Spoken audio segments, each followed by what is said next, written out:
Alright guys, it's time to talk about Portal on the channel for the first time in about 3 months, guys. So let's take a look at this now. I want to look at the volume profile here. Basically under about 40.5 cents, most of the volume has been traded. It's spent a lot of time down here, guys. So basically once we get above that, the volume drops off significantly.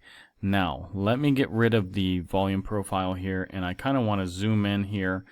And we don't really have anything that shows us that Portal is really turning around yet, because basically you can see here that we're just making lower lows along the way. So not too much to celebrate. Let me put this on a daily time frame, and we basically need to get above about 6.5 cents, and that's this little weekly resistance here.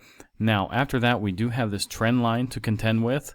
That has been holding us down since about middle February, and we have hit that several times along the way and gotten rejected. And yeah, once we clear that, we have about 8.9 cents, and then we have about 10 cents here to clear. And then we have this kind of couple of days, 3 days of trading here. But once we get above about, let's say, 10.6 cents, then I think we can start to little bit celebrate there. Now, we only need to clear a couple of more weekly resistances before there's a huge gap here. Basically 14.4 cents all the way up to about 23 cents. There isn't much, volume there. Now we may have like a daily resistance or something like that to contend with. But guys, like I always say, these weekly resistances are 7 times stronger than these daily ones, at least. That's because you have 7 days in a week that make a weekly resistance, and when we have just a daily resistance, well, that's just 1 day. So those are a little bit easier to push through. I haven't marked off any dailies here, just for the simple fact there are so many daily resistances on the Portal chart. But yeah, I think if we just mark off the weekly ones, that's enough for this TA. Now if we take a look at the RSIs, let's take a look here, guys.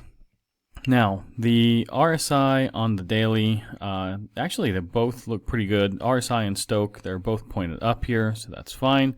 Weekly, let's take a look at this.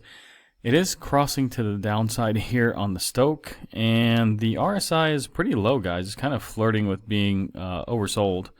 Now, I don't know if it's going to have a monthly. Let's take a look here. It just started to print a monthly there, so nothing to look at there. Now let's go to the lower term time frames. Basically the Stoke is getting overbought here. Now the RSI is slightly pointed up here, but it's right in the middle, so that it's not too bad. 1 hour time frame, both actually the RSI and the Stoke are right under being overbought here, but they're still in neutral territory, guys. So yeah, it actually looks okay. Now the 15-minute time frame, it is just coming down and getting out of the overbought area for the Stoke. The RSI also is just kind of coming down and avoiding that overbought territory. You can see it kind of dipped into it and then went straight down. So yeah, I just think probably, in my opinion, guys, this is going to cool off. Like most things, a lot of things are just really getting overheated. So yeah, I do think this is probably going to cool down. If you look at this on the 4 hour time frame, guys, that's like 6. It's working on the 6th candle right now being green. So yeah, I mean it does probably need a little bit of a cool down before it breaks through this resistance. Now if we take a quick look at the tokenomics, guys, basically I have DCA'd very recently into Portal. I just held like a couple of hundred not too long ago, and I've bought about 300 here. Now my average price is only about 15 cents. Now that is actually not too bad. I do believe Portal will make it above 15 cents, of course. It might take it a little bit longer. I still believe Portal might be my lowest coin that I still own, so maybe I will DCA into this a little bit more. But just have to wait to see. Now, maybe it's not my lowest. Last time I looked, before this started running up, I think it was my lowest. So it may not be anymore. Now, there is a 1 billion max supply here. Circulating supply is almost nothing, guys. It's 167 million, so that's actually very low. Now, all-time high here says $3.36. Now, I'm not sure what that, chart, where that chart is coming from or whatever that they're taking this number from. But guys, I sold over $4 on Binance when that first day it came out from the launch pool, guys. So this was actually the launch pool that I made the most money on. I sold like 30 portal, guys, and I had like $122 from this launch pool. Now, looking at Bitcoin once again today, we looked at this several hours ago. It was actually up here, I believe, getting close to this green line. And now we find ourselves at $103,770. But we're still pretty high, guys. Now, nothing has really happened since the 8th. We're just kind of consolidating, going up and down. So, yeah, people start to panic when this goes down here. They start to get euphoric when it goes up here. They're thinking new all-time highs and things like this. And when it goes down here, everybody's thinking 70,000 once again. So don't panic, guys. It's just really in a consolidation period, I believe. Now, the Ethereum chart here, I think I did the video. We were either on this candle or this candle, I believe. And, we were just basically following this trend line. And now we have broken that. So let's see, guys. Maybe we do come back and retest the 2,500, line here, this support. It's very possible. Looking at the total market cap excluding Bitcoin, guys, we are still finding support here at 1.19 trillion. So nothing really to panic about. The dominance is getting a little bit of a hammer candle here. I did mention this a little bit earlier today. And let's see what happens, guys. I do think this is probably just a little bit of a bounce before we go down lower. But yeah, we actually did find support right here on this 2.5-year trend line a couple of days ago. And you can see it's strong, guys. It's really strong. So the altcoin season index is at a 24. So basically it's Bitcoin season. As that dominance goes up, this will probably go lower. And when that dominance goes down, this will go higher. Now, the CME futures is actually closing soon, and it's about 104,000.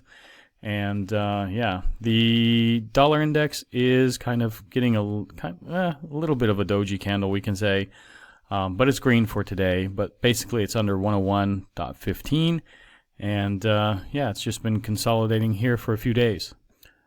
Liquidation heat map, basically it's starting to get a bit more tame here, just around 210 million at the moment, but mostly longs are getting wrecked, so not really nice to see in my opinion. Now, the fear and greed is 71 today, but basically we've been between about 70 to 74 the last 6 days. So now, taking a look at the bull market peak indicators, sell at the top, it's still 0 from 30 have been hit. The best indicator, the Pi Cycle top indicator, guys, I can zoom in all day, but in my opinion, it does look like it is starting to curve up. So what do you think? What do you see here? Now, if we go ahead and look at the economic calendar for next week, guys, on Sunday, actually, we have one speaker. Monday, there's several speakers here. Maybe this U.S. leading index could be a little bit something, but yeah, it's not too important. Now, on Tuesday, you do have one speaker here. Wednesday, it's pretty much a dead day, guys. And Thursday, we have a little bit. We have jobless claims, PMI, and we do have some manufacturing numbers down here. We also have a speaker. So yeah, that's pretty much probably the biggest day next week. Friday, only one, Fed governor speaking, but that's pretty much it, guys. Now, pretty much it's still showing about 91% believing we're not getting a cut, but keep in mind, guys, there's still about 32 days, almost 33 days until the next FOMC meeting. So this can change drastically during that time. Now, the crypto bubbles, it just turned actually green because I looked at this just about a few seconds before I restarted the video here and started recording. So yeah, it just turned green again. Now, if you want to stake your portal, guys, CoinUndo actually shows only a couple of deals here. I think I have mine in Binance, so I do believe there is flexible staking there. Check it out, though, guys. Do your homework, and don't just blindly send coins around. Anyways, guys, yeah, if you like this video, like, subscribe, activate the bell, share this video with your friends, guys. Check out some of the deals that I have below in the description with some of the exchanges. And yeah, I do have Moodix there, guys. If you want to sign up to Moodix, I know I'm not logged in right now, but yeah, you can do that. And anyways, guys, thank you a lot, and I'll see you guys in the next one.